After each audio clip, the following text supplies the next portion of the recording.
MSI 的节目效果来源。 5초 6초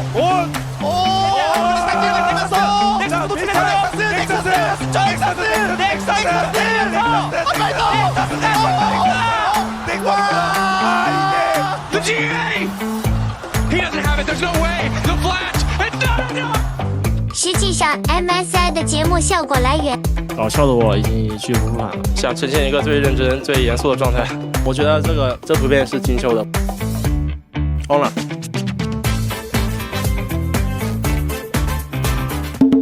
大家好，我是袁某人。抱歉啊，那么久没更新。前段时间呢，身体出了点小问题，住个小院加做了个小手术，现在终于出院了，也休养了一阵，刚好赶上 MSI， 所以就赶紧给大伙来一期 MSI 的内容。其实 MSI 我个人还是认为呢，正餐部分还得是后面的淘汰赛、入围赛阶段，更多的还是图一乐。但经历了极其变态的先锋赛，我反正是第一次完整的看完了入围赛要票的比赛。我承认啊，打 GAM 的时候，第一把那个开局我确实冒冷汗了，尤其下路3打2还被换了2个时，那一大早刚起床啊，我看完我人直接清醒了。好在是没出意外，最终是3-0横扫了 GAM， 黄完成了越战复仇。后面的3-0 G2 更是延续了 BLG 对 G2 的不败记录。我个人对于比赛结果当然是很满意的，我们第4赛区也终于晋级回了第2赛区。但得说啊 ，BLG 还是看得出有进步空间的。入围赛还好嘛，但等到淘汰赛开打，后面的对手都是 T1 啊、歼击啊这种更严谨、肌肉更强壮的队伍时，你的一些隐藏的缺点很有可能在 BO5 里会被放大。我当然知道 BLG 的选手身体状态在调整，所以有些对线细节没有处理好，完全可以接受。我也理解新版本嘛，很多版本英雄要试，所以 BP 这块没有很让人满意也很正常。可打 G2 的第一局啊，中期明明有优势，拿到了既定的战果，但队伍其实一直处在一个低容错、不舒服的运营节奏里，甚至离被 G2 翻盘只差1步。那我认为这是不应该的呀。所以今天我们就来复盘一下 BLG 和 G2 在整个 BO5 里 BLG 他们需要改进和思考的部分有哪些。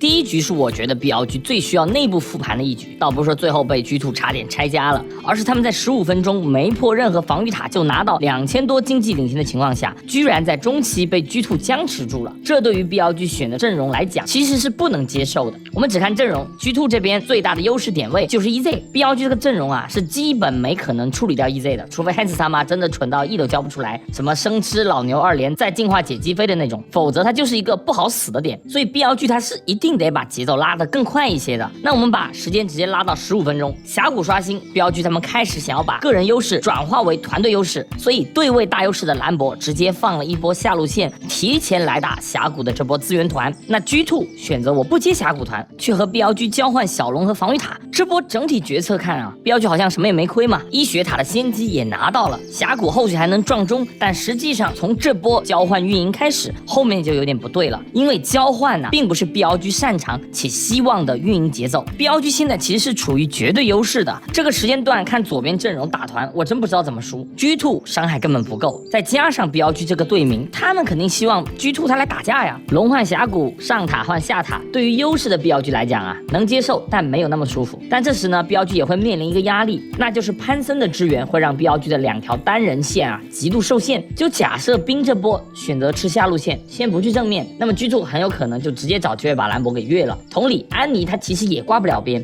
当然这和阵容选择有关，只是这种局就是 BLG 最不舒服的那类节奏，就是边路的2条单人线在承压，而进入这种环节 BLG 的进攻选择往往就很粗糙了。 BLG 最舒服最犀利的进攻节奏其实是单人线拿到优势后，我用 TP 直接在另一条边线做突破，那左手啊利用他的判断力和冰他一起在边线无限去施压，但这局恰恰没有这些条件，左手和冰都不好动，虽然有对位优势，但边线起不了节奏，这时就得看下路组加打野来起节奏了。但很明显啊 BLG 打这一块默契程度明显低于前面我说的他们擅长的那种节奏。我们往后看，在交换资源互拆外塔后，没地图资源了，那就回到发育阶段嘛。那 BLG 这里是安妮接下路线，兰博去上路线，让安妮去带下一塔。可我们注意北川他没有选择石头人然后往上刷的路线，而是在视野确认潘森位置后，选择了跟安妮继续往前推进，做保镖的同时看看能不能换野区。因为此时啊 G2 中野已经明牌入侵了。这波入侵是因为 G2 上一波资源交换时留的视野确定了赵信的位置，那 G2 他做了一个顺势而为。而标剧虽然也有野区防守眼，但他们是后置被动的决策，所以肯定会慢一个节拍。而北川选择换野区可以算一个无奈之选。之前版本打野解析我跟大伙说过，打野的动线是要看野区规划的。这个版本虽然不是明确的野合版本，但野区得刷，当线上保镖的行为优先级其实是很低的。但前一波呢，兵是顺手把北川的 F6 给吃了，如果没有 G2 入侵，那这波吃就吃了。但上野区被反，红区也没有 F6， 那野区的刷新顺序就乱了。本来北川的野区刷新顺序它是一个从下往上，即便我被反掉一个蛤蟆，它也可以刷上去，顺着进 G2 的上区去反一个石头人。因为前一波标剧进攻了 G2 的上野区，它有刷新的信息，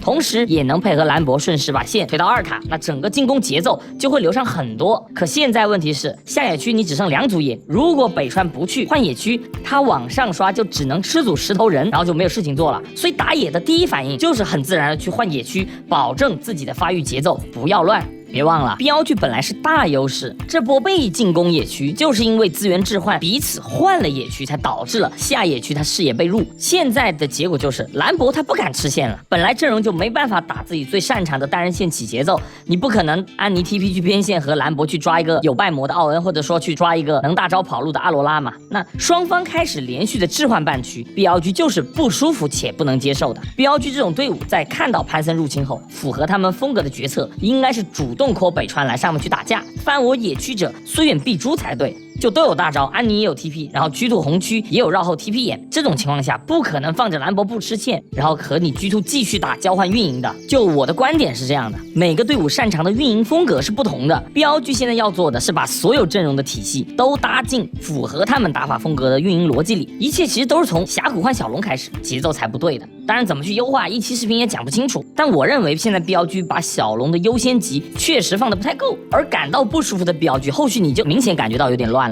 Elk 在中路强行顶线的行为本身是 OK 的，卖的成分也比较大，但时机它不好。这里赵信应该去反野，而不是露下路。他不露 ，G2 不一定敢 all in 这个女枪。而如果赵信他露了，中路就应该只有拉扯，而不该给日女距离。潘森的位置标剧本来就有眼，这里应该就是想勾引一下，不然大步流星直接就可以拉开的。主要还是被日女裸意到了。同时呢，你上路又没线权，奥恩提前走到中路，标剧也不知道这个信息，所以整波啊看着就很乱。虽然也算是标剧自己在求战，但这种就不是一个舒服的求战。所以我说这种运营节奏下，标剧就会有点怪异。同时到这里呢，兰博亏的经验已经很多了。第一波 TP 他就没来，上路他勉强吃了一点线，第二波又是不来不行了。虽然交了闪现吃了个头，但上路塔也还是掉了。从峡谷小龙的交换开始发展到这一轮打完，标剧虽然最后也是拆掉了G2的中塔，外塔全部给你破了，但标剧自己也丢了2座塔，兰博又掉了非常多的经验，打野的刷野节奏也乱了，然后中塔的血线也掉得很低。别忘了呀，标剧他阵容在这个时间点是很优势的呀，所以交换运营下的标剧他真的打得很不舒服。这时我们再看后面标剧的进攻就越来越乱了。19分钟这里下野组的这波中路出击就已经是一点道理都没有了，因为下路兰博他不敢推线，上路虽然刚配合安妮抓了人打出了阿罗拉的大招，但安妮 TP 没有好，中路这里只能是试探性的摸一下，牛头开得很帅，但本身不是一个好选择，追的位置有点深，那北川只能是个白给。这波除了掉中塔，更是让后续的龙团标剧没有落位的机会，还是阵容问题。那标剧的阵容打一波可以，但其实确实怕 poke， 而标剧他需要先抢位置去做埋伏，而如果他们要探草探河道，那一步一步进去，那压力就会很大。牛头和赵信啊属于一波流的前排，肉度他就是看大招的，所以会被 EZ 这种长手疯狂恶心。所以呢，标剧想打团他一定得抢位置，但这把龙的压力又不大， G2 甚至可以说我放龙不接我就发育。我们也可以看到后续标剧虽然知道你 G2 没有大招，但他们也只敢说在中路有视野的位置去找一点架打，我看你 G2 失不失误。整波龙团我们就能很明显的看到标剧在后落位的情况下压力有多大了，入河道开始就很不舒服，然后这里 Caps 如果直接 W 下墙，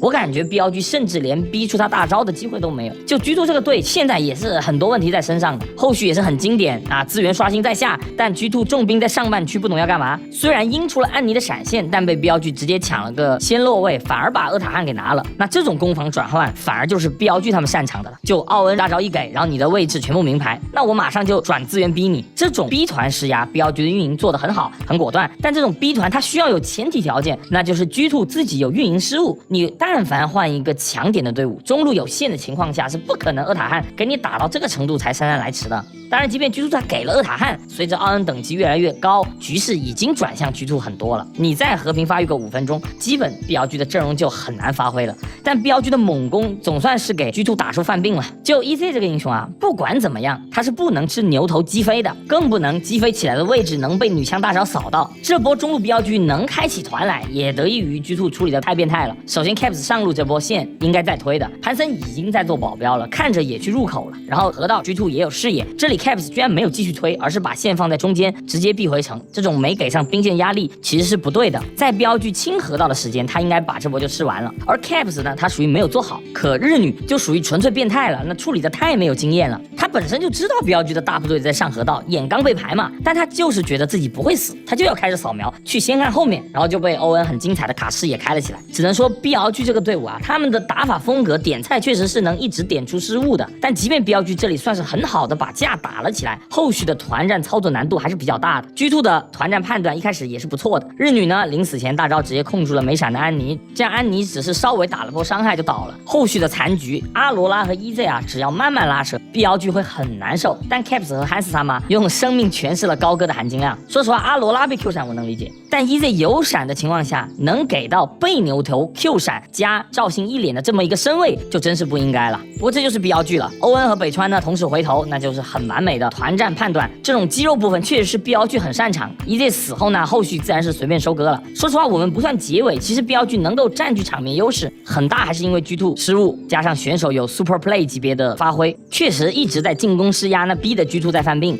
但 BLG 进攻的比较凶，自然也会偶尔有点小送，破了2路，却又是晚路位龙区，这波才是BLG犯的大问题。就不知道为什么他们不去先抢龙区的位置，而最后一波 G2 1换4的这波团战，我觉得大家就能感觉到 BLG 他落位晚导致自己团战的难度有多大了。一旦减员 EZ 真的是随便射的， G2 要是再强一点，不选择冒险一波，而是吃男爵再扎实运营，后面真的就很难打了。只能说确实对手不够强，有失误。虽然 BLG 打的也不错，但确实有点莽撞了。那怎么去把握好这个度？首先还是提升队伍对版本的理解，你的资源点有多重要。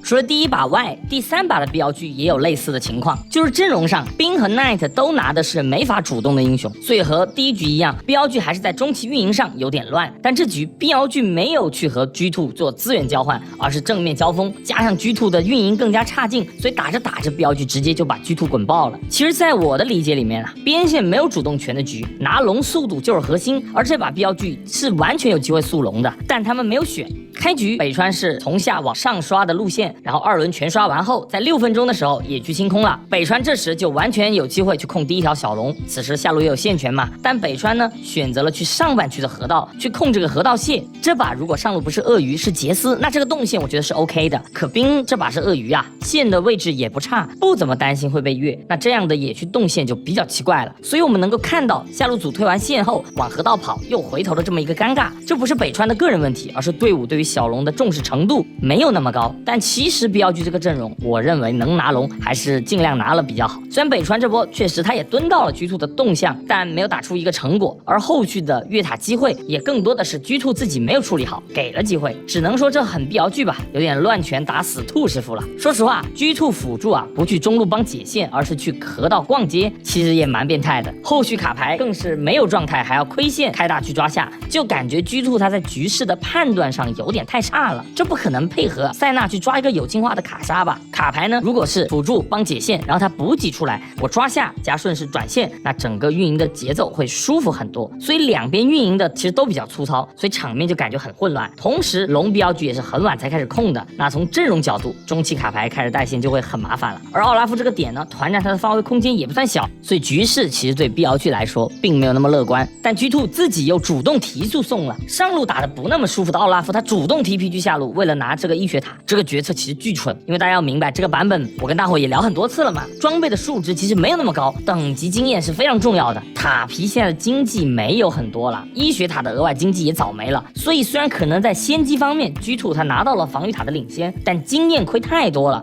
而经济虽然说也稍微多拿了一点镀层，但你分到4个人身上，一个镀层就多给个30块，对于奥拉夫来说还不如自己吃一波线呢。然后他推完线，奥拉夫你也不敢说去摸2塔呀，只能等线回推。推，然后分线居图也乱了。卡牌虽然战中才能飞全图，但中期他要一直在边线施压的话，肯定要去下路，哪怕他打不过鳄鱼，也能把鳄鱼锁在线上。但奥拉夫自己突然的这个 TP， 把整个换线节奏弄乱了。本来下个资源点是峡谷，奥拉夫在上呢，他打小法师其实没有压力，等资源团发挥就好。而现在的情况就是塞纳加瑞尔对上小法师，那小法师自然是无压力的呀，就纯等你推线刷兵刷法强。而 Caps 中路被抓，虽然也有自己不够小心，但从团队角度来讲，他确实也需要去推线。他不推，卡莎比他先动，先去施压边线，那就更不能接受了。可他推了 ，BLG 自己就会抓机会。这波下野联动抓死中路，然后G2这边奥拉夫又没有 TP 嘛，想着说我放峡谷，再配合卡牌在边线抓机会。这波就是我认为 BLG 做的好的地方了。同样的峡谷和龙同时刷新，然后 BLG 他已经抢到了峡谷的位置，但北川判断到了G2的整体想法，他没有动峡谷，而是直接去下半区。这里应该是奔着守龙去的，帮兵属于顺便，但这个大决策就是对的。龙对于 BLG 来说很重要，万一又和第一局一样拿峡谷置换了龙，短期看好像不亏嘛，但实际上全局来讲就是难受的。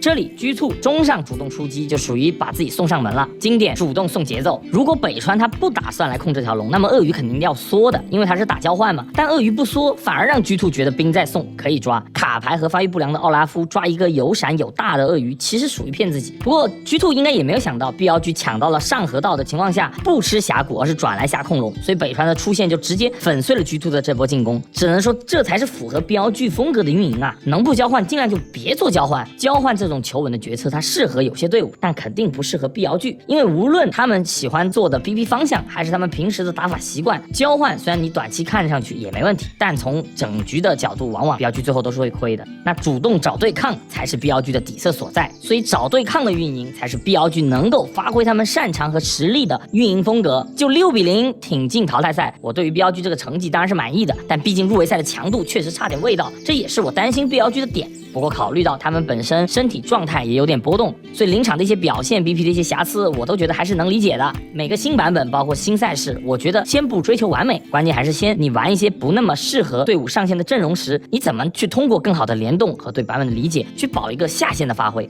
那这点是需要教练组去调整的。那我个人觉得最好的消息还是BLG他没有在劣势后出现一些预期外的变形，就队伍该是什么样还是什么样，只是说有瑕疵，有些思路不够清晰，但BLG还是BLG啊，这点在经历了一些心有余悸的比赛后，我现在觉得已经非常可贵了。全局 BP 很多阵容选完，你要说每套阵容都很熟悉，都能发挥自己的优势，那确实很难。但你队伍自己不能变形，同时如何在拿不那么舒服的阵容情况下保持一个正确的发挥，我想这是一个 BO5 长盘比赛里每个队伍都需要去进化的部分。那我也同样很期待 AL 在后续比赛的一个表现。那本期内容就先聊这么多，等 MSI 正赛开打，我再继续给大伙带来更多赛事内容的分析。那 MSI 我会多更的，那喜欢赛事内容的观众可以关注一下我，我是袁某人，我们下期再见，拜拜。